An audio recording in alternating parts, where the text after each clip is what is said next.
ذلك جاء بحكم جديد. هذا الحكم الجديد لينهي إشكال أثاره اليهود. اليهود كانوا يشيرون أن الرجل إذا أتى امرأته من خلف ولو في قبلها جاء الولد أحول. جاء الولد أحول. هي القبل برضو مكان الإتيان، بس الجهة غير، مش معناه يعني في المكان الآخر، لا. فأراد الحق سبحانه وتعالى أن يرد على هذه المسألة، وقال: نساؤكم حرث لكم فأتوا حرثكم أن شئتم. يريد الحق سبحانه وتعالى أن يفسح لمجال التمتع بالمرأة على أي وجه، أنه أعملها لك متعة، فأنت على أي لون من ألوان المتع بالمزاج الذي تراه، بس على شريطة الحرث. فأتوا حرثكم أي نساءكم. طب وجاب كلمة حرث هنا ليه بقى؟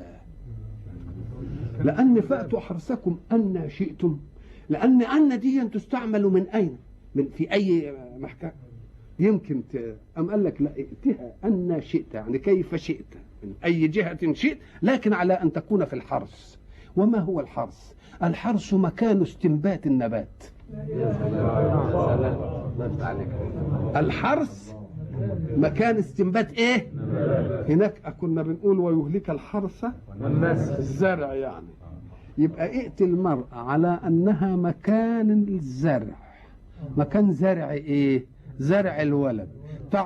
تعال للمرأة بهذا الوصف. المكان اللي ما فيش فيه استنبات يبقى ما تجيش. المكان اللي ما فيش فيه استنبات يبقى ما تجيش.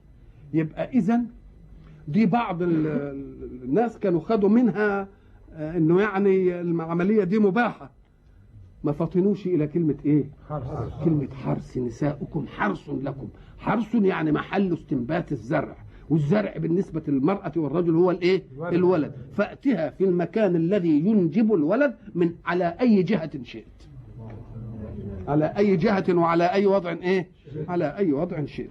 نساؤكم حرث لكم فأتوا حرثكم أن شئت.